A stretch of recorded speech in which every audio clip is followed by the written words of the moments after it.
कैसे हैं आप लोग? I hope you guys are doing well. तो सबसे पहले हम लोग डिस्कस कर लेते हैं कि भाई आज के वीडियो के अंदर हम लोग पढ़ने क्या क्या वाले हैं। रोड मैप डिस्कस कर लें सबसे पहले।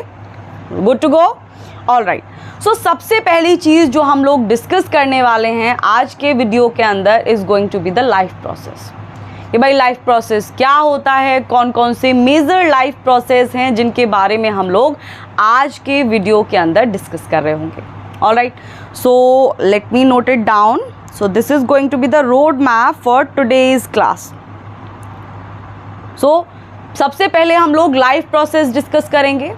We'll talk कि भाई लाइफ प्रोसेस होता क्या है, लाइफ प्रोसेस जो है क्यों ज़रूरी है, या फिर कौन कौन से मेजर लाइफ प्रोसेस हैं जो इंडिविजुअल के लिए ज़रूरी होते हैं इन ऑर्डर टू मेंटेन और in order to sustain the life on the planet. Good to go?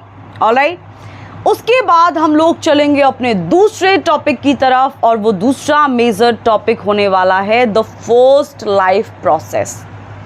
And what is the first life process that is given in your book? That is nutrition. Alright. So the second major topic for the today's class is going to be nutrition. Alright, कि भाई nutrition होता क्या है। Nutrition को further दो categories में categorise किया जाता है। तो वो दो कैटेगरीज क्या होती हैं, फिर उन दो कैटेगरीज की सब कैटेगरीज क्या क्या होती हैं, कैसे कैसे वहाँ पर न्यूट्रिशन चल रहा होता है, कौन कौन से ऑर्गेनिजम्स होते हैं जो कि स्पेसिफिक कैटेगरी या सब कैटेगरी के अंदर आते हैं। सो न्यूट्रिशन के अंदर हम ये सारी चीज़ें डिस्कस कर रहे होंगे। ऑलराइट, जैसे अब मैं थोड़ा सा ब्रीफ कर देती हूँ। ओके, न्यूट्रिशन को हम लोग दो कैटेगरीज में कैटेगराइज करते हैं। फर्स्ट कैटेगरी जो होती है उसमें that is autotrophic nutrition and the second category is heterotrophic nutrition. अगर हम लोग ऑटोट्रॉपिक न्यूट्रिशन की बात करते हैं देन उसको दो फर्दर सब कैटेगरीज में कैटेगराइज किया जाता है, जिसमें पहली सब कैटेगरी आती है हमारी फोटोसिंथेसिस और दूसरी सब कैटेगरी आती है chemosynthesis. Good to go? Are we good to go? All right. Now, give me the smile first. I can't see the smile. All right. So, अब हम लोग बात करेंगे, उसके बाद हम लोग दूसरी कैटेगरी की बात करेंगे, और दूसरी कैटेगरी जो होगी वो होगी हमारी हेटेरोट्रॉपिक न्यूट्रिशन। अब भाई हेटेरोट्रॉपिक न्यूट्रिशन होता क्या है, हेटेरोट्रॉपिक न्यूट्रिशन की कितनी सब कैटेगरीज होती हैं? तो मेनली तीन मेजर सब कैटेगरीज हम लोग हेटेरोट्रॉपिक न्यूट्रिशन की डिस्कस करेंगे, जिसमें होलोजोइक न्यूट्रिशन आएगा, पैरासिटिक न्यूट्रिशन आएगा, then there will be this third category of nutrition जिसको हम लोग सैप्रोफाइटिक न्यूट्रिशन बोलेंगे। ऑलराइट, सो ये सारी चीज़ें हैं जो हम लोग सेकेंड पार्ट के अंदर डिस्कस करेंगे, जो कि है हमारा nutrition. So let me write it down first. All right. So what is the second major topic for the today's session is, what is it? Nutrition. All right. उसके बाद हम लोग अपना लास्ट और फाइनल टॉपिक के बारे में बात करेंगे, और जो कि होने वाला है डाइजेशन। कि भाई न्यूट्रिशन के अंदर हम लोग कॉम्प्लेक्स फूड सब्सटेंसेस को अपने अंदर लेते हैं, अपने अंदर डालते हैं, उसको इंजेस्ट करते हैं, और वो जो कॉम्प्लेक्स फूड सब्सटेंस होता है वो बॉडी के अंदर जाता है, और बॉडी के अंदर जाने के बाद उसका डाइजेशन होता है। डाइजेशन का मतलब क्या होता है? डाइजेशन का मतलब सिंपल सा ये होता है कि वो जो कॉम्प्लेक्स फूड सब्सटेंस होगा वो सबसे पहले सिंपलर फॉर्म में कन्वर्ट होगा। जैसे ही वो सिंपलर फॉर्म में कन्वर्ट हो जाएगा, उसके बाद उस सिंपलर फूड सब्सटेंस को जो बॉडी है वो एब्जॉर्ब करना शुरू करती है, और एब्जॉर्ब करने के बाद क्या होता है कि जिस जिस सेल को ग्लूकोज की ज़रूरत है उस सेल को वो फूड सब्सटेंस मतलब ग्लूकोज को प्रोवाइड कराया जाता है। Good to go? Good to go. फिलहाल इतना समझो, उसके बाद क्या होगा, वो ग्लूकोज कैसे सेल के अंदर पहुंचेगा, फिर वहां पर ऑक्सीजन कैसे जाएगा उस सेल के अंदर। रेस्पिरेशन वाला पार्ट हम लोग सेकंड पार्ट में यानी सेकंड वीडियो के अंदर डिस्कस करेंगे। फिलहाल हम लोग यहीं तक देखते हैं कि भाई कॉम्प्लेक्स फूड सब्सटेंस को हम लोगों ने इंजेस्ट किया, और जैसे ही इंजेस्ट किया that complex food substance will go inside the body and then digestion will take place. और डाइजेशन का मतलब है कि वो जो कॉम्प्लेक्स फूड सब्सटेंस होगा that will get converted into the simpler food substance, क्योंकि कॉम्प्लेक्स फूड सब्सटेंस को बॉडी एब्जॉर्ब नहीं कर सकती। This is the reason. ठीक है, तो अब सिंपलर फूड सब्सटेंस में, सिंपलर फूड मॉलिक्यूल्स में जब वो कॉम्प्लेक्स फूड मॉलिक्यूल्स कन्वर्ट हो जाएंगे, देन उसके बाद हमारी जो बॉडी है that will start absorbing those simpler food substances. ठीक है, ऐसे चलता है। उसके बाद क्या होता है, एब्जॉर्ब करने के बाद उसको ब्लड में डाला जाता है, और ब्लड में वो ग्लूकोज बह रहा होता है, घूम रहा होता है, और बॉडी के अंदर जिस जिस सेल को उस ग्लूकोज की ज़रूरत होती है उस सेल को वो ग्लूकोज दे दिया जाता है। और फिर उस सेल के अंदर रेस्पिरेशन होगा। Will go with this in the second part, in the second video. Alright, so third major topic जो आज की क्लास के लिए होने वाला है that is digestion. Digestion of food.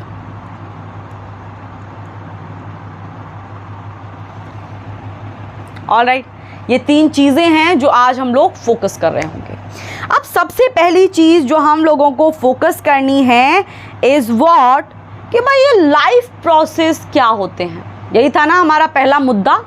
पहला, अगर रोड मैप को देखें तो तीन मेजर टॉपिक्स क्या थे, लाइफ प्रोसेस क्या होते हैं, क्यों काम कर रहे होते हैं, या फिर कौन कौन से मेजर लाइफ प्रोसेस होते हैं जो कि बॉडी के अंदर चाहिए ही चाहिए, जो कि बॉडी के अंदर चलते रहने चाहिए in order to sustain the life. Good.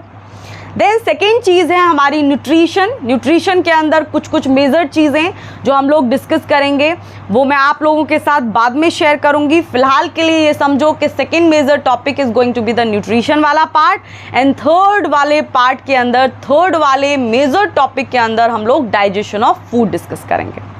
Alright, digestion of food in amoeba, digestion of food in humans as well.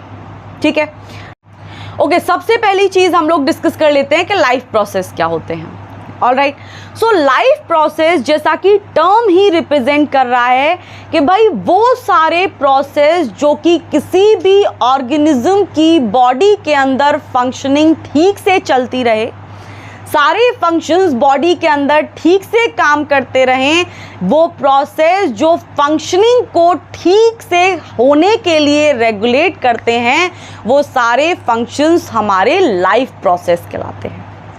Good to गो।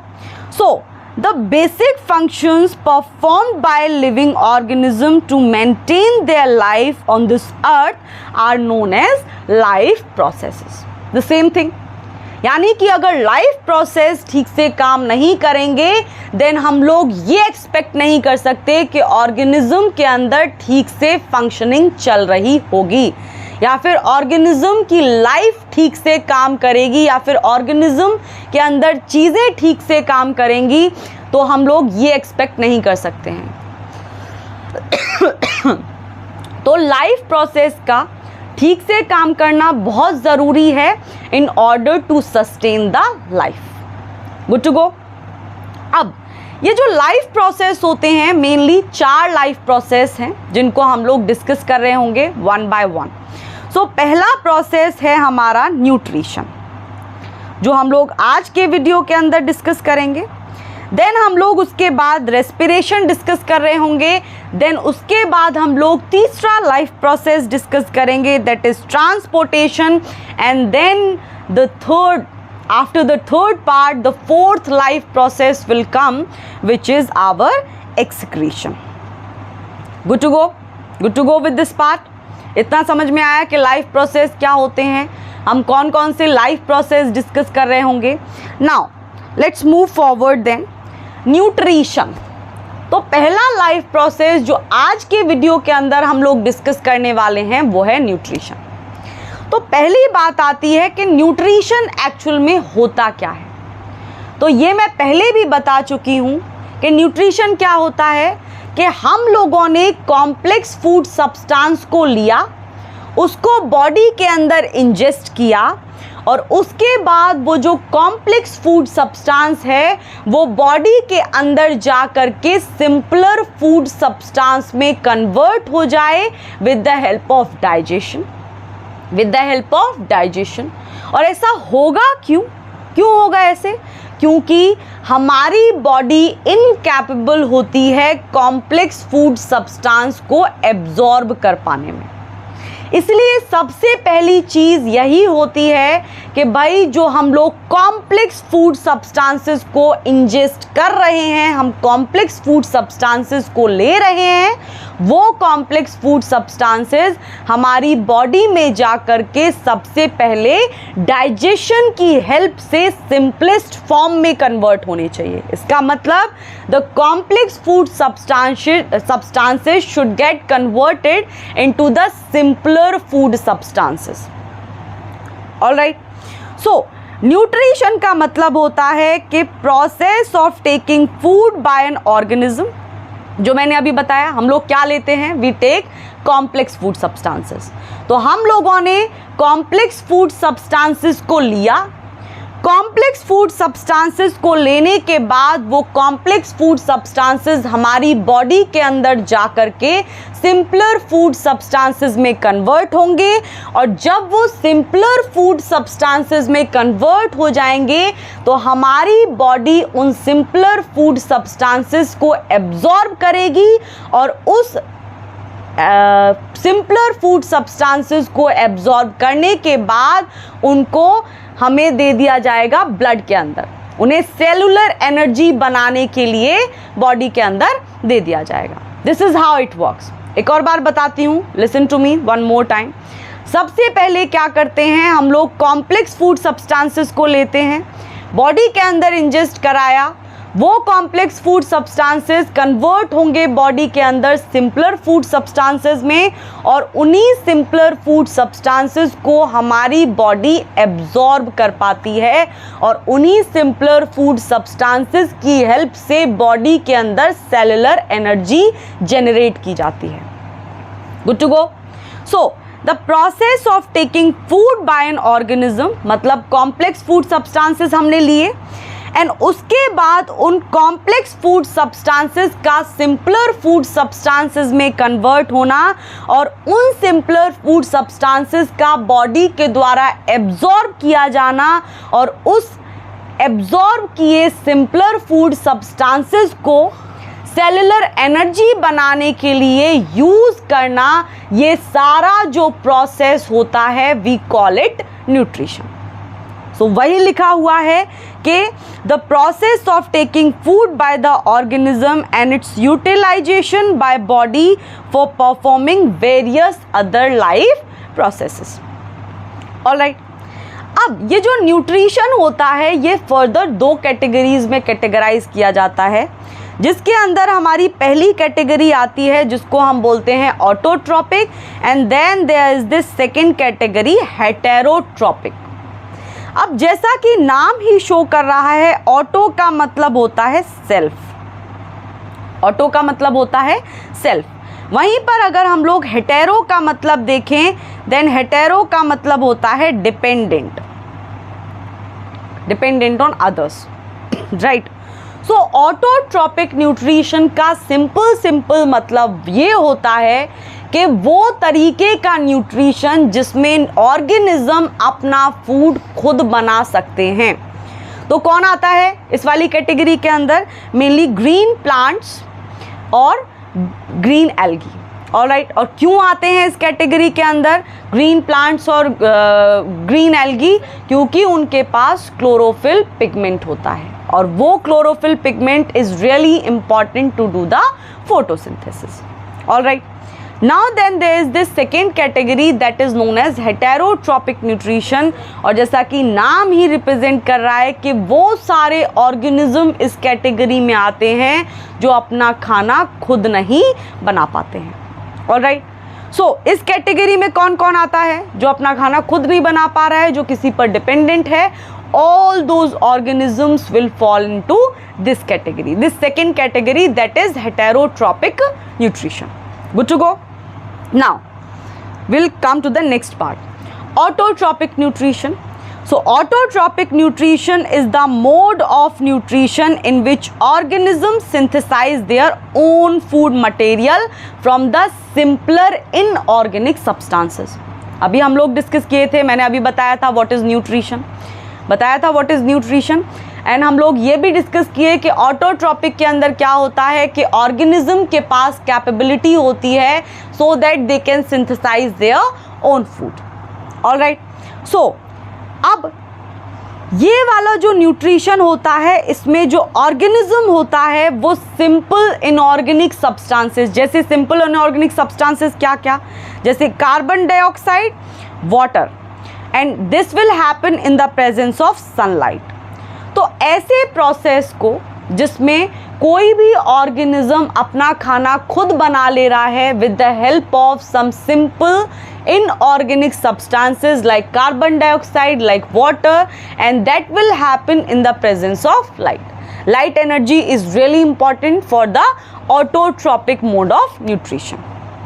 ठीक है, तो इसमें जो एग्जाम्पल आते हैं, there are mainly two examples. The first example is our plants and the second example is our blue green algae. Good. So blue green algae और plants दोनों ही अपना फूड खुद बना लेते हैं simpler inorganic substances like carbon dioxide, water, light energy और chlorophyll को use करके। क्लोरोफिल ऑलरेडी होता है क्लोरोप्लास्ट के अंदर, और क्लोरोप्लास्ट कहाँ होता है? लीव्स के अंदर, इन द मेजर अमाउंट और इन द मेजर क्वांटिटी, और कुछ अमाउंट में और कुछ क्वांटिटी में वो स्टेम के अंदर भी होता है। ठीक है, सो सिंपल इनऑर्गेनिक सब्सटेंसेस मतलब CO2 और वाटर को यूज़ करके in the presence of light energy जो ऑर्गेनिज्म अपना खाना खुद बना लेते हैं, those comes in this category autotrophic mode of nutrition. Good to go, let's move to the next part then, nutrition in plants.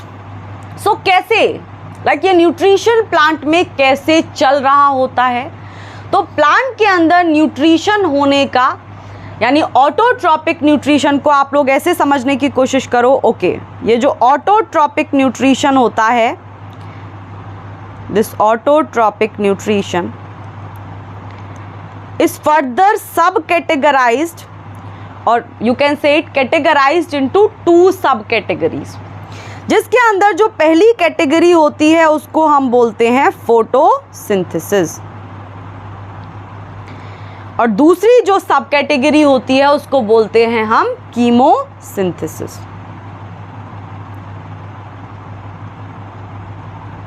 Chemosynthesis. अब photosynthesis कैसे काम करता है, फोटोसिंथेसिस के अंदर क्या क्या होता है, कौन कौन सी रिक्वायरमेंट्स हैं, वो सारी चीज़ें डिस्कस कर लेते हैं। तो अब यहाँ पर एक चीज़ समझने वाली है कि यहाँ पर ये जो ऑटोट्रॉपिक न्यूट्रिशन की ये 2 कैटेगरीज हैं, इसका मतलब है कि इन दोनों सब कैटेगरीज के अंदर अपना जो फूड बना रहे होंगे वो ऑर्गेनिजम्स खुद कैपेबल होंगे अपना फूड बनाने के लिए। ठीक है, अपना फूड वो खुद सिंथेसाइज कर सकते हैं। अंतर क्या है इन दोनों सब कैटेगरीज के अंदर? फोटोसिंथेसिस के अंदर हमारी फोटो यानी लाइट एनर्जी यूज़ होती है फूड बनाने के लिए, लेकिन जब बात आती है इस दूसरी कैटेगरी की जिसको हम कीमोसिंथेसिस बोलते हैं, तो इस वाली कैटेगरी के अंदर केमिकल एनर्जी यूज़ की जाती है ऑर्गेनिज्म के द्वारा in order to make its food. Now let's discuss about the first category now, and what is the first category? That is photosynthesis. So photosynthesis mainly take place in plants or in blue green algae. So हम लोग discuss करने वाले हैं अब कि nutrition plants में कैसे होता है या फिर फोटोसिंथेसिस प्लांट्स में कैसे होता है। सो फोटोसिंथेसिस का मतलब होता है कि ऐसा प्रोसेस जिसमें ग्रीन प्लांट्स अपना फूड खुद बना लेते हैं। अब वो कैसे बना लेते हैं, कौन कौन सी चीज़ें लगती हैं, will discuss that part. Now क्या क्या रिक्वायरमेंट्स होती हैं, सबसे पहले ये जान लो कि what are the major requirements for the photosynthesis process. So requirement जो होती है फोटोसिंथेसिस के लिए मेनली 4 रिक्वायरमेंट होती हैं, यानी 4 चीज़ें चाहिए फोटोसिंथेसिस को पूरा होने के लिए। पहली चीज़ जो चाहिए दैट इज़ कार्बन डाइऑक्साइड। ये कार्बन डाइऑक्साइड जो होती है ये एयर से आती है। कहाँ से आती है? हवा से आती है। So this carbon dioxide will come from the air. Then second requirement क्या है? Second requirement is our water and this water will come from the soil. और कैसे एब्जॉर्ब करेगा plant? With the help of roots. और roots के अंदर भी root hairs होते हैं, उन रूट हेयर्स की हेल्प से प्लांट सॉइल से वाटर को एब्जॉर्ब कर लेता है, ठीक है, और उस वाटर को यूज़ किया जाता है in the photosynthesis process. Now third requirement जो होती है, थर्ड रिक्वायरमेंट क्या होती है? थर्ड रिक्वायरमेंट होती है हमारी लाइट एनर्जी। और ये जो लाइट एनर्जी होती है ये सनलाइट की फॉर्म में उस प्लांट को मिलती है। So what is the third requirement? We are going to write it here. The third requirement is our light energy that will come in the form of sunlight, that will come in the form of sunlight or that will come from the sunlight. Now चौथी जो requirement होती है जिसके बिना हम लोग photosynthesis के होने को सोच भी नहीं सकते हैं, वो है हमारी क्लोरोफिल। और ये जो क्लोरोफिल होती है ये क्लोरोप्लास्ट में प्रेजेंट होती है, और वो जो क्लोरोप्लास्ट होते हैं वो मेजर अमाउंट में लीव्स में प्रेजेंट होते हैं। Alright, so these are the 4 requirements for the photosynthesis. photosynthesis तभी होगा जब ये 4 requirements fulfill हो रही होंगी। so अब क्या होगा कि ठीक है ये 4 चीज़ें हमारे पास आ गई, उसके बाद क्या होगा? तो सबसे पहले ये जो CO2 है, look here, just look at this screen. I am showing you something.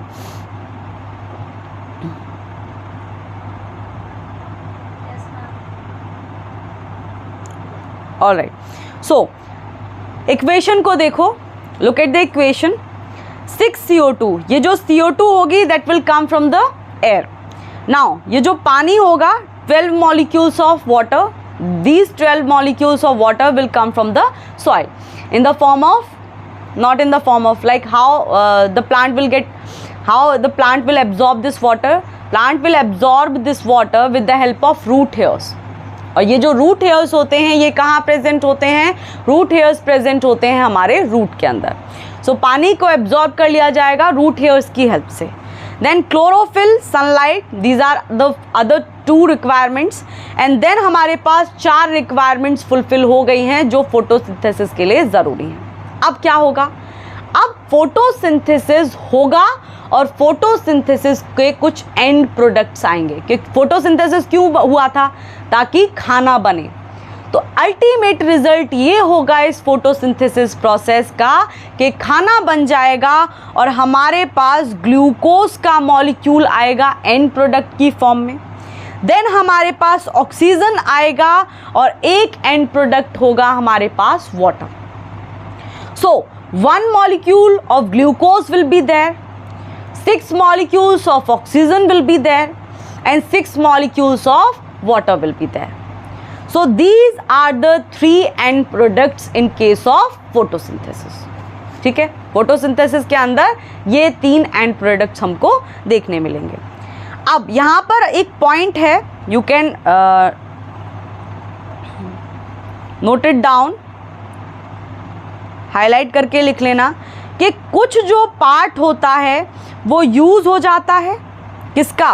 Glucose का, और कुछ जो पार्ट होता है वो स्टोर कर लिया जाता है in the form of starch. यानी प्लांट ने खाना बनाया है और खाना किस फॉर्म में बना है? ग्लूकोज की फॉर्म में। तो ज़्यादातर कुछ जो पार्ट होता है उस ग्लूकोज का उसको यूज़ कर लेता है प्लांट अपनी मेटाबॉलिक एक्टिविटीज़ के अंदर, और कुछ जो पार्ट होता है उसको प्लांट स्टोर कर लेता है in the form of starch. So this is how this process works. Now let's come to the next part and अब हमारा है यहाँ पर साइट ऑफ फोटोसिंथेसिस कि ये जो फोटोसिंथेसिस होती है ये प्लांट में होती कहाँ है। तो फोटोसिंथेसिस की जो साइट है प्लांट में दैट इज आवर क्लोरोप्लास्ट, वो हमारी क्लोरोप्लास्ट है कि फोटोसिंथेसिस कहाँ होगा, क्लोरोप्लास्ट में होगा। क्यों होगा क्लोरोप्लास्ट में? Because the green pigment which is responsible for photosynthesis, like it is really important for photosynthesis and that green pigment is stored or is present in the chloroplast. वो green pigment कहाँ present होता है? Chloroplast. इस वजह से site of photosynthesis क्या है? Chloroplast. Good to go? Okay, now look at the first point first.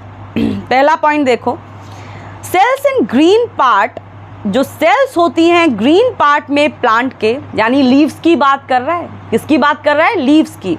तो ग्रीन पार्ट में प्लांट के जो सेल्स होती हैं उनके पास ऑर्गेनेली होते हैं जिनको हम बोलते हैं क्लोरोप्लास्ट।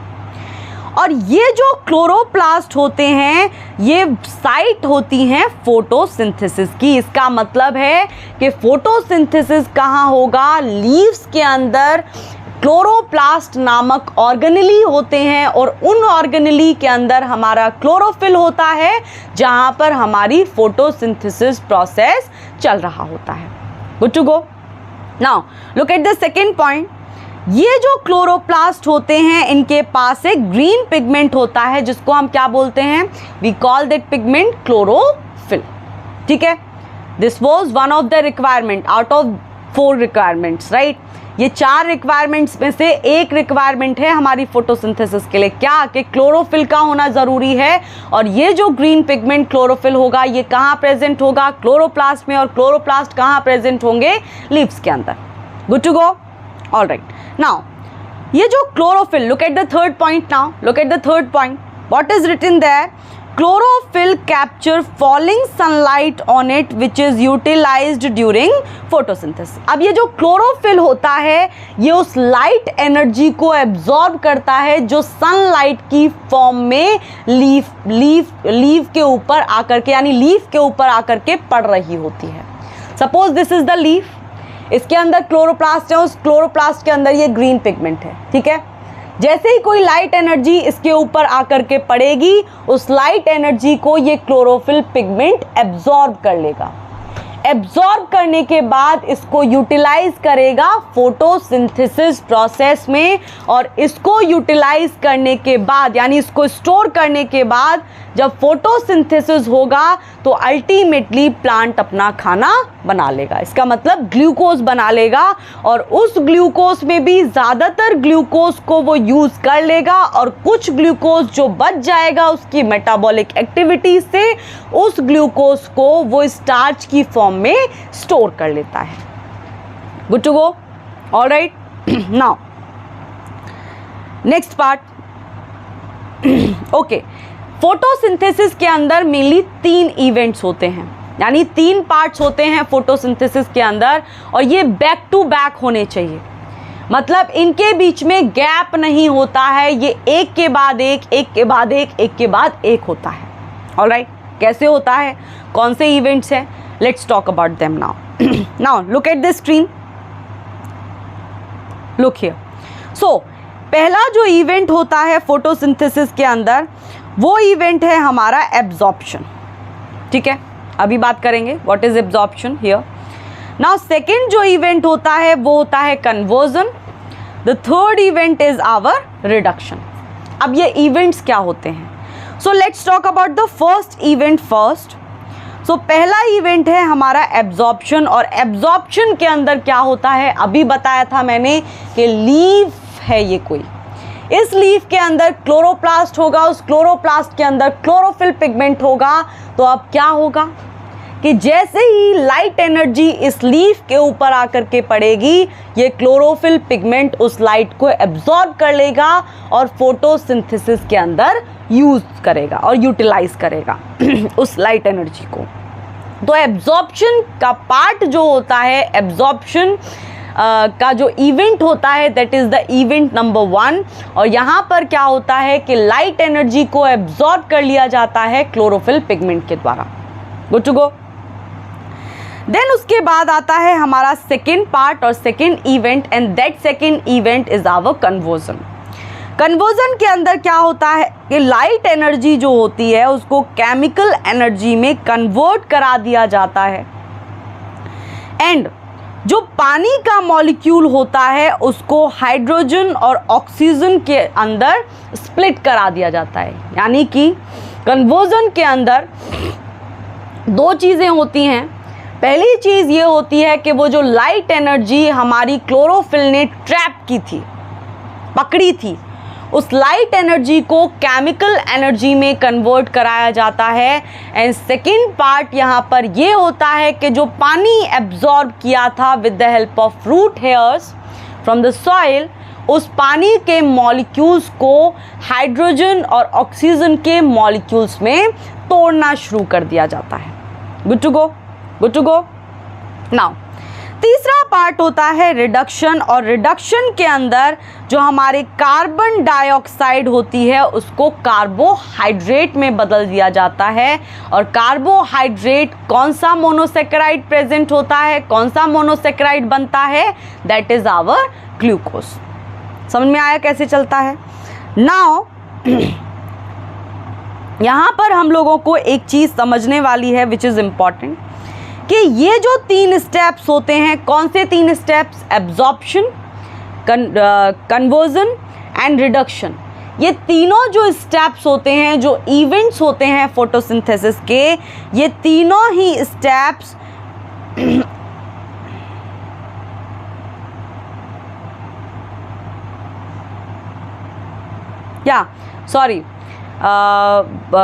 इससे पहले मैंने एक स्टेटमेंट बोला था, उसमें मैंने थोड़ी सी गलती कर दी है, sorry for that part.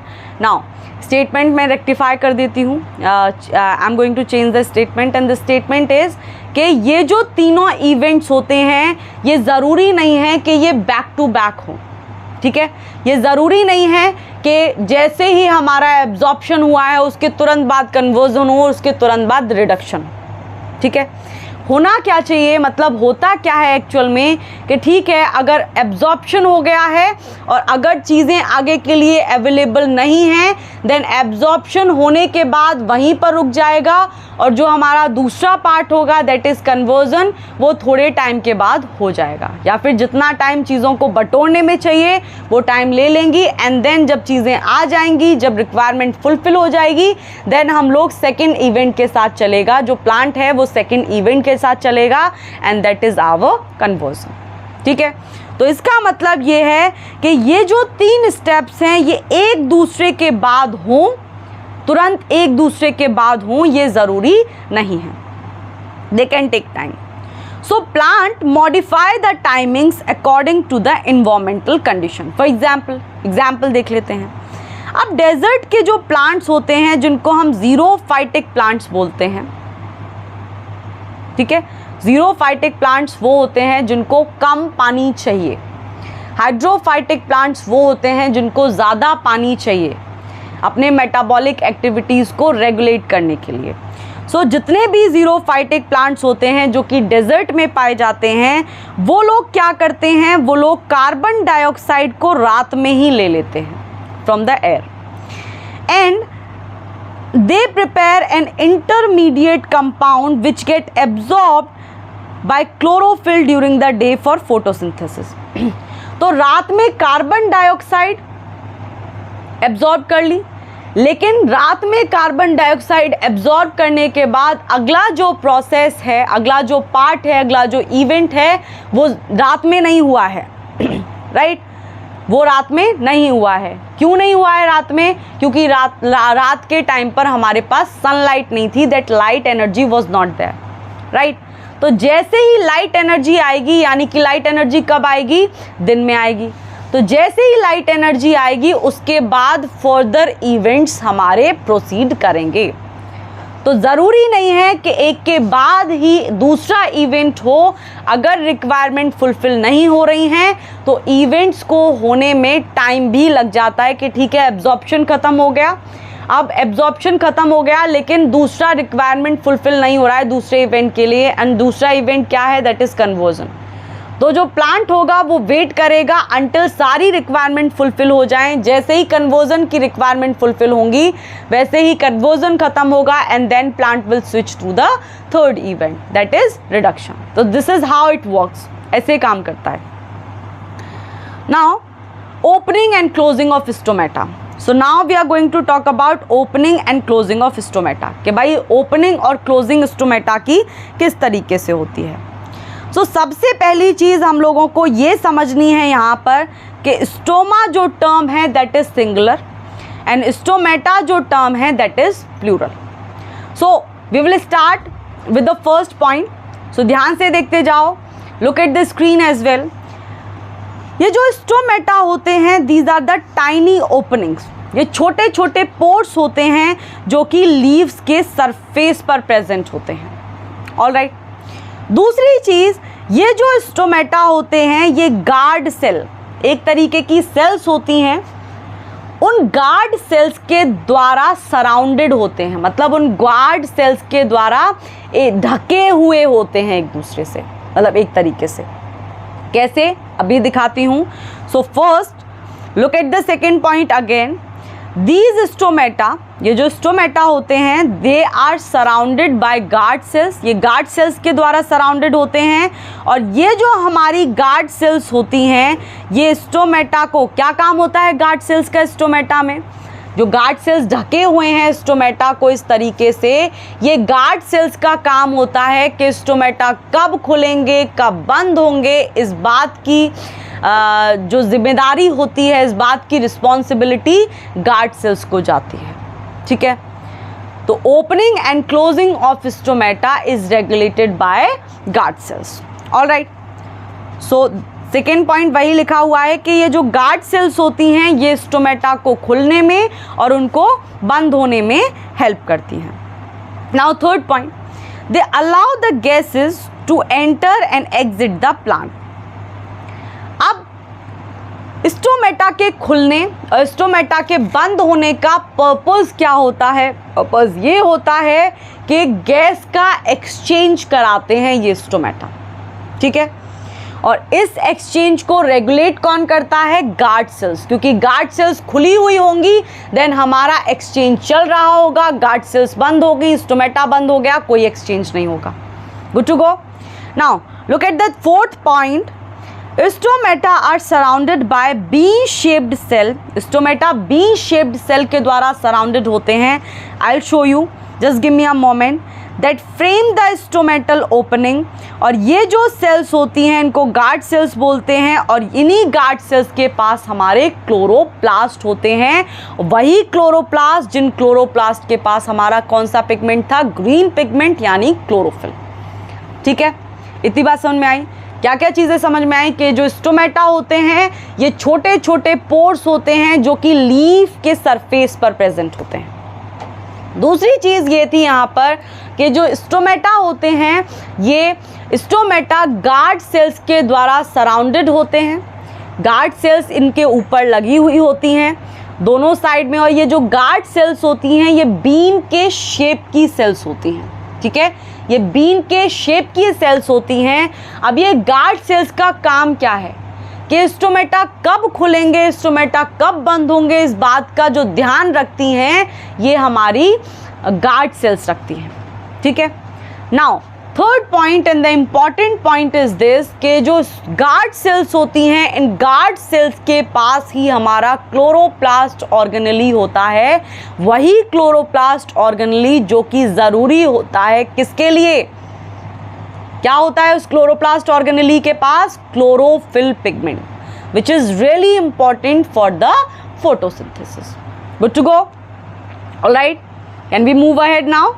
Okay, now look at the screen again। हाँ, अब यहाँ पर स्टोमेटा के दो इम्पॉर्टेंट फंक्शंस हैं जो कि हमें पता होना चाहिए कि जो स्टोमेटा होते हैं, सबसे पहले डायग्राम को देखो, गार्ड सेल्स दिख रही हैं, मैं हाईलाइट कर रही हूँ। ये जो बी शेप्ड पार्ट दिख रहा है जो मैंने रेड पार्ट से हाईलाइट किया है, these are the guard sales.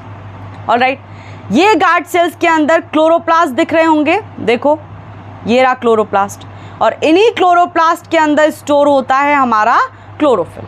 So these are the important things जो हम लोगों को पता होनी चाहिए. Now will move with the second part of this slide, that is stomata के 2 फंक्शंस होते हैं. कितने फंक्शंस होते हैं? 2. सो पहला जो फंक्शन होता है एंड दैट इज इम्पॉर्टेंट, जो मैं अभी बताई थी कि क्या गैसियस एक्सचेंज को फैसिलिटेट कराने का काम ये स्टोमेटा करते हैं. कैसे फैसिलिटेट कराते हैं ये स्टोमेटा? ये जो स्टोमेटा होते हैं अभी बताती हूँ कैसे कराते हैं. सो first look at the diagram. यहाँ पर पहला डायग्राम शो कर रहा है स्टोमेटा ओपन और दूसरा डायग्राम रिप्रेजेंट कर रहा है स्टोमेटा क्लोज्ड. सो स्टोमेटा ओपन और स्टोमेटा क्लोज वाला कंसेप्ट हम लोग नेक्स्ट स्लाइड में देखेंगे. फिलहाल ये देखो कि जब स्टोमेटा ओपन है तो ये जो हमारा बी शेप्ड पार्ट है ये इसके बीच में थोड़ा सा गैप है ऐसे, राइट. एंड जब स्टोमेटा क्लोज हो गए देन हमारा जो बी शेप वाला पार्ट है उसके अंदर बहुत कम पोर्शन रह गया है जो कि ओपन दिख रहा है. तो इस तरीके से ये जो गार्ड सेल्स होते हैं ये रेगुलेट करते हैं कि स्टोमेटा कब खुलेंगे, कब वो बंद होंगे. ठीक है. नाउ स्टोमेटा के 2 फंक्शंस हैं. तो पहला फंक्शन है हमारा गैसियस एक्सचेंज, यानी कि कार्बन डाइऑक्साइड चाहिए. किस लिए चाहिए? फोटोसिंथेसिस का एक रिक्वायरमेंट है carbon dioxide. So carbon dioxide का इनटेक और रिलीज ऑफ ऑक्सीजन, और वही ऑक्सीजन जो हमें चाहिए होती है, जिसे हम लोग ब्रीदिंग की हेल्प से ले रहे होते हैं हर सेकंड पे, वही ऑक्सीजन रिलीज की जाती है प्लांट्स के द्वारा. इतनी बात तो पता है. तो स्टोमेटा के मेनली 2 फंक्शंस हैं. पहला गैसियस एक्सचेंज का फंक्शन है कि वो CO2 को रिलीज़ करते हैं, नहीं CO2 को इनटेक करते हैं और ऑक्सीजन को रिलीज़ करते हैं. और हमारे केस में उल्टा होता है, हम लोग ऑक्सीजन को लेते हैं जो प्लांट रिलीज़ करते हैं और हम लोग कार्बन डाइऑक्साइड छोड़ते हैं जो प्लांट लेते हैं ताकि वो उससे फोटोसिंथेसिस प्रोसेस को पूरा कर पाएँ. Good to go. Now second function is this कि प्रोसेस ऑफ ट्रांसपायरेशन में भी इन्वॉल्व होता है स्टोमेटा. इसका मतलब ये ट्रांसपायरेशन का मतलब होता है कि loss of excess water from the aerial part of the plant, that is known as transpiration. तो ट्रांसपायरेशन के प्रोसेस में भी हमारा स्टोमेटा इन्वॉल्व होता है. सो इन डिटेल हम लोग इसको बाद में बात करेंगे. फिलहाल we need to focus on the first point.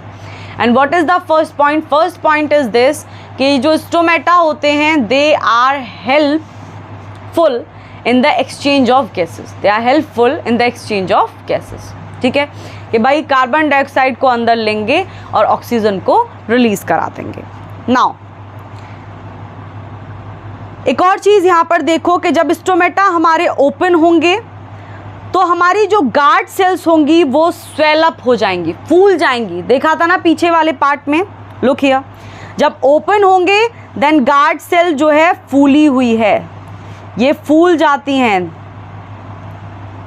Guard cell फूल जाती हैं. लेकिन जब स्टोमेटा क्लोज होंगे तो हमारी जो गार्ड सेल्स होंगी वो गार्ड सेल्स क्या हो जाएंगी? They will shrink. Guard cells shrink हो जाएंगी.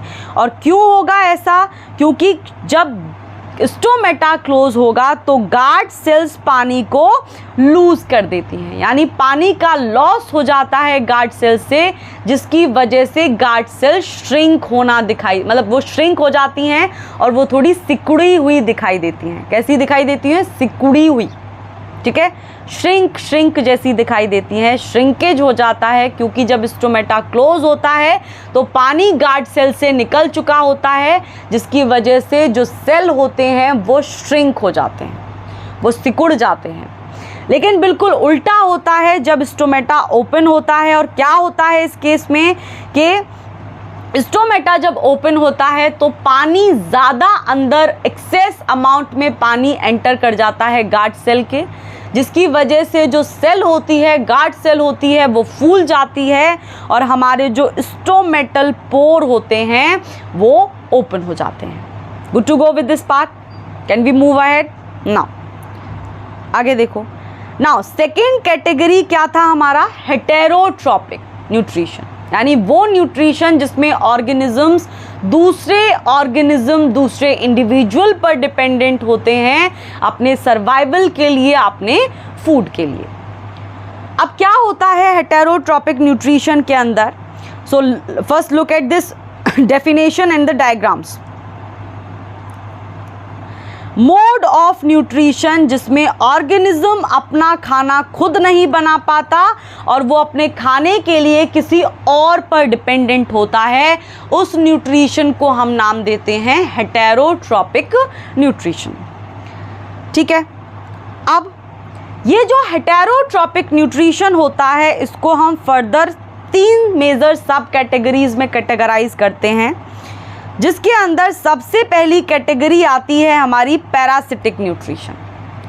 सो पैरासिटिक न्यूट्रिशन में एक्चुअल में क्या होता है कि इसमें पैरासाइट्स होते हैं, यानी सबसे पहले ऐसे समझो कि पैरासिटिक न्यूट्रिशन का मतलब ये है कि यहाँ पर जो ऑर्गेनिज्म होता है वो दूसरे इंडिविजुअल के या तो ऊपर रहता है या फिर उसके अंदर रहता है, लेकिन उसको मारता नहीं है, लेकिन क्या करता रहता है, उस ऑर्गेनिज्म के ऊपर रह करके या फिर उसके अंदर रह करके अपना खाना लेता रहता है उससे।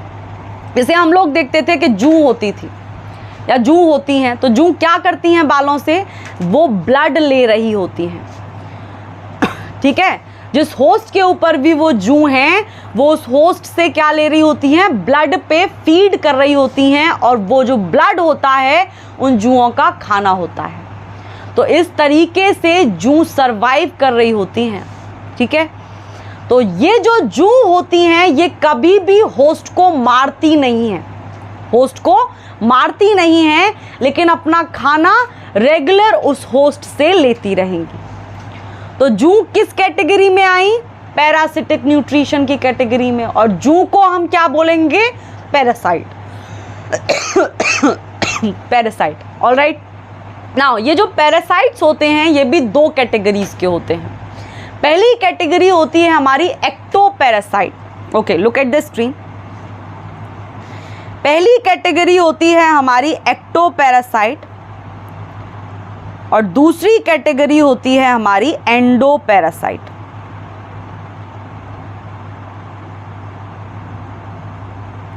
अब क्या होता है यहां पर? एक्टो का मतलब होता है बाहर, कि वो पैरासाइट जो बॉडी के बाहर प्रेजेंट होते हैं और बॉडी के बाहर प्रेजेंट होकर के अपना खाना होस्ट से ले रहे होते हैं। जैसे अभी मैंने बताया था टिक्स, जुएं। ठीक है, these are the example of ectoparasite. Now there is this second category of parasite and that is endoparasite. और एंडो का मतलब क्या होता है? अंदर। एंडो का मतलब क्या होता है? अंदर। सो वो पैरासाइट जो होस्ट की बॉडी के अंदर होते हैं, जैसे सुना होगा बच्चों के पेट में कीड़े हो गए, तो वो कीड़े क्या करते हैं? बच्चों के जो खाना होता है उस खाने से अपना खाना ले रहे होते हैं, अपने मेटाबॉलिज्म को उस खाने से रेगुलेट कर रहे होते हैं। सो एंडोपैरासाइट मतलब वो पैरासाइट जो होस्ट की बॉडी के अंदर होंगे और वहाँ से अपना खाना ले रहे होंगे। अपना खाना मतलब उस होस्ट के ऊपर, होस्ट के अंदर से अपना खाना ले रहे होंगे और इस तरीके से वो सरवाइव करेंगे। सो एंडोपैरासाइट और एक्टोपैरासाइट वाला कंसेप्ट क्लियर। अब इसमें क्या क्या आते हैं एंडोपैरासाइट के अंदर? राउंड वॉर्म्स हुए, हुक वॉर्म हुए, ये सारे जो वॉर्म होते हैं ये इंडिविजुअल के अंदर रहते हैं, अपना खाना लेते रहते हैं। This is how their survival goes on. Good to go. Now saprophytic दूसरा एग्जाम्पल है, दूसरी कैटेगरी है और इसका एग्जाम्पल हमारा मशरूम है। Now there is this third category holozoic और इसका एग्जाम्पल ह्यूमन है। Now we'll look at the definition वाला पार्ट, समझने की कोशिश करते हैं कि अलग अलग कैटेगरी के अंदर क्या हो रहा है। सो नाउ अगली स्लाइड देखो, टाइप्स ऑफ हेटेरोट्रॉपिक न्यूट्रिशन। तो पहली कैटेगरी है सैप्रोफिटिक न्यूट्रिशन, सैप्रोफाइटिक न्यूट्रिशन। इसमें क्या होता है कि जो ऑर्गेनिज्म होगा वो अपना फूड किसी डेड डिकेइंग ऑर्गेनिक मैटर, किसी प्लांट का, किसी एनिमल का या किसी ब्रेड का, सड़ी हुई ब्रेड का, तो इसका मतलब सिंपल सा ये है कि वो ऑर्गेनिज्म जो अपना खाना किसी डेड डिकेइंग ऑर्गेनिक मैटर से लेते हैं, वो ऑर्गेनिज्म हमारे सैप्रोफाइटिक न्यूट्रिशन वाली कैटेगरी में आते हैं। जैसे हमारी फंजाई, जैसे कौन, एग्जाम्पल फंजाई, ठीक है। नाउ सेकेंड कैटेगरी अभी हम लोग डिस्कस किए थे पैरासिटिक न्यूट्रिशन, वो ऑर्गेनिज्म जो अपना खाना लेते हैं लेकिन किसी दूसरे लिविंग ऑर्गेनिज्म की बॉडी के ऊपर से, ऊपर रहकर, यानी कि ऊपर like outside the body, on the surface और इनसाइड द बॉडी। लेकिन कभी भी जो पैरासाइट्स होंगे वो होस्ट को मारेंगे नहीं। You have to remember this. Predator host को हमेशा, प्रीडिएटर जो होता है वो हमेशा प्रे को मार के खाता है, ठीक है, लेकिन पैरासाइट्स जो होते हैं वो कभी भी होस्ट को मारते नहीं। This is the difference. Now without killing it, जैसे example okay round worms, plasmodium, these are the example of like parasitic nutrition. Now there is this third category and that is holozoic nutrition.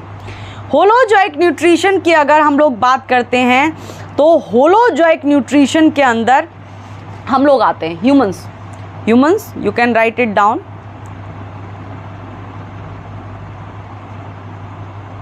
Human beings. Now होता क्या है holozoic nutrition के अंदर कि ये जो organisms होते हैं ये कॉम्प्लेक्स फूड मटेरियल को लेते हैं। हम लोग कॉम्प्लेक्स फूड मटेरियल को इंजेस्ट करते हैं।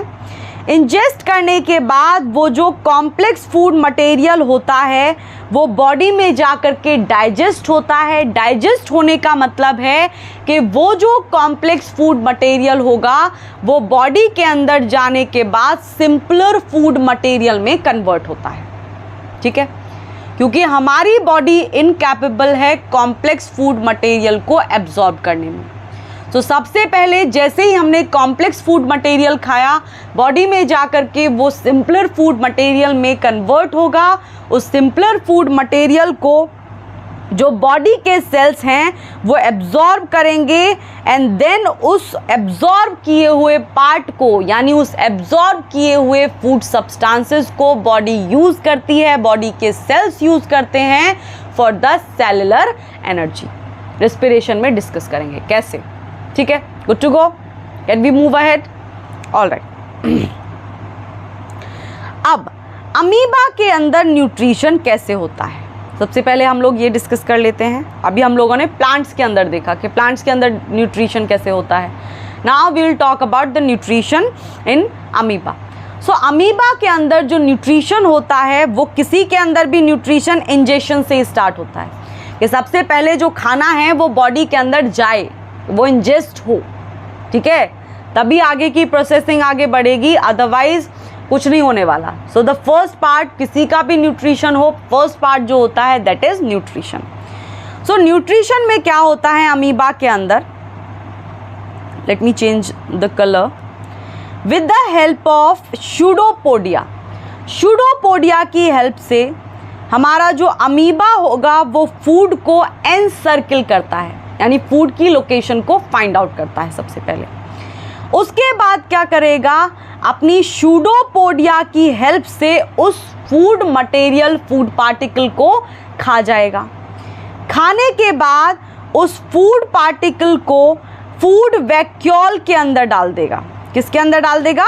फूड वैक्यूल के अंदर। और इस प्रोसेस को हम नाम देते हैं फैगोसाइटोसिस, मतलब कि फूड मटेरियल को सीधा खा लिया गया है, ठीक है। So this process is known as phagocytosis. Now phagocytosis के बाद दूसरी कैटेगरी आती है दैट इज डाइजेशन। और डाइजेशन के अंदर क्या होता है कि वो जो खाना जो फूड वैक्यूल के अंदर घुसा करके रखा गया है बॉडी के अंदर अमीबा की, वो जो फूड वैक्यूल होगा वो अंदर की साइड ट्रांसपोर्ट किया जाएगा। यानी क्योंकि अमीबा एक सिंगल सेल वाला ऑर्गेनिज्म है तो उसको सरफेस वाली साइड से अंदर वाली साइड ट्रांसपोर्ट किया जाएगा सेल के अंदर और अंदर ढकेला जाएगा and with the help of digestive enzymes जो कहाँ प्रेजेंट होंगे? सेल के अंदर, सेल के अंदर, क्योंकि सिंगल सेल्ड ऑर्गेनिज्म है तो सारी चीज़ें एक सिंगल सेल ही करेगा। तो ये जो डाइजेस्टिव एंजाइम्स होंगे ये हमारे उसी सेल में प्रेजेंट होंगे। अब उस फूड वैक्यूल को अंदर अंदर ढकेला जाएगा, डीपर डीपर सेल के सेक्शन में पहुंचाया जाएगा और डाइजेस्टिव एंजाइम्स की हेल्प से जो बड़ा इनसॉल्युबल पार्टिकल था उसको सिंपलेस्ट फॉर्म में तोड़ दिया जाएगा। तो डाइजेशन के अंदर यही होता है कि कोई कॉम्प्लेक्स मटेरियल है, फूड मटेरियल है, वो कॉम्प्लेक्स फूड मटेरियल को सबसे पहले सिंपलर फूड मटेरियल में कन्वर्ट करो। तो यहाँ पर अमीबा के केस में क्या हुआ कि भाई ठीक है, अमीबा के केस में ऐसे होता है कि अमीबा का कोई स्पेसिफिक शेप नहीं होता है। सबसे पहले तो let me tell you this, amoeba का कोई स्पेसिफिक शेप नहीं होता है। जैसे मान लो ये अमीबा है और अभी अमीबा की जो शूडोपोडिया है ये इधर की साइड है, लेकिन अमीबा ने देखा कि भाई फूड पार्टिकल इधर है, तो अमीबा क्या करेगा, इधर वाली साइड से ही शूडोपोडिया बनाएगा और इस फूड पार्टिकल को अपनी बॉडी के अंदर लेकर के चला जाएगा फूड वैक्यूल बना करके। ठीक है, फूड वैक्यूल बना करके आगे क्या होगा, या आगे क्या होगा, ये जो फूड वैक्यूल है इसको बॉडी के सेल, क्योंकि उसके अंदर सिंगल सेल होता है, तो उस एक सेल के अंदर अंदर अंदर ढकेला जाएगा बीच वाले पोर्शन में जहां पर डाइजेस्टिव एंजाइम्स प्रेजेंट होंगे।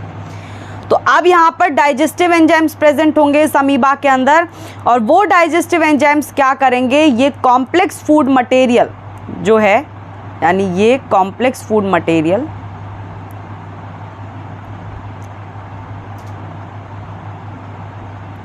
इस कॉम्प्लेक्स फूड मटेरियल को कन्वर्ट कर दिया जाएगा सिंपलर फूड मटेरियल के अंदर with the help of digestive enzymes,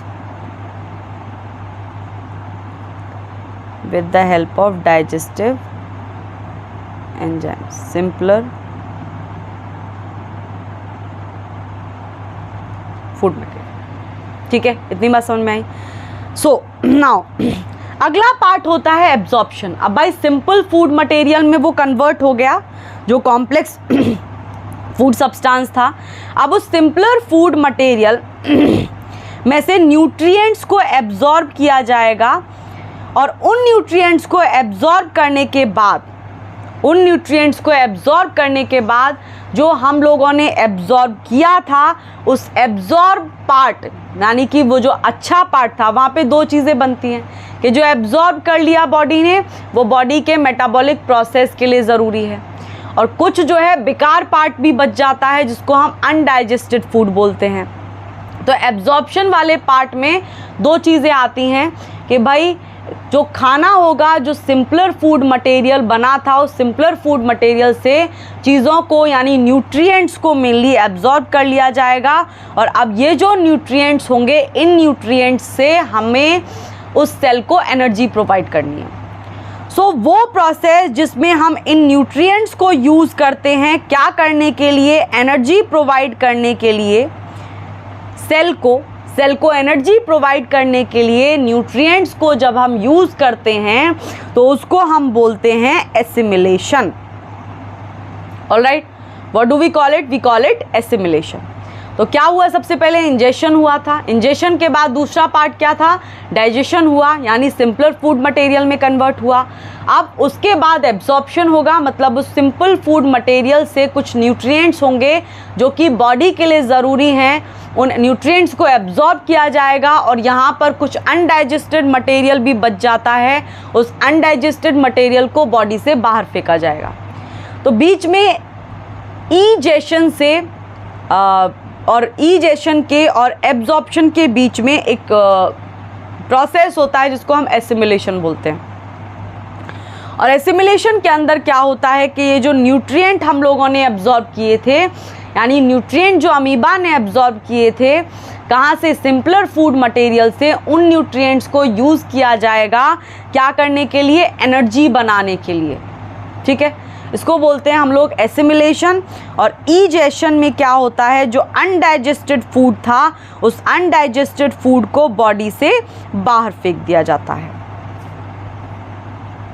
ठीक है।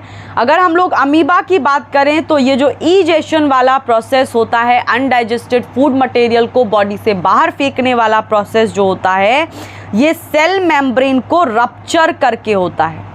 यानी कि अमीबा की जो सेल मेम्ब्रेन होगी वो कहीं से कटेगी और अनडाइजेस्टेड जो मटेरियल है वो बॉडी से बाहर फेंक दिया जाएगा।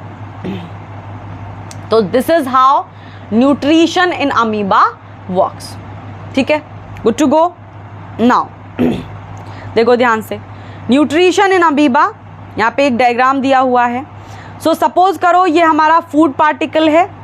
अमीबा को दिखाई दिया कि भाई फूड पार्टिकल इधर है, तो अमीबा ने अपना स्यूडोपोडिया बनाया और इस स्यूडोपोडिया की हेल्प से इस फूड पार्टिकल को अपने अंदर लेकर के चला गया। किसमें रख के? फूड वैक्यूल बना करके। दिख रहा है third part, look at the third part, third diagram. Food vacuole की फॉर्म में अंदर लेगा। अब इसको अंदर अंदर खिसकाया जाएगा इस सेल के, ताकि यहाँ पर डाइजेस्टिव एंजाइम्स हों और वो जो डाइजेस्टिव एंजाइम्स हैं इस कॉम्प्लेक्स फूड मटेरियल को सिंपलर फूड मटेरियल में कन्वर्ट कर दें। कॉम्प्लेक्स फूड मटेरियल को सिंपल फूड मटेरियल में कन्वर्ट कर दें।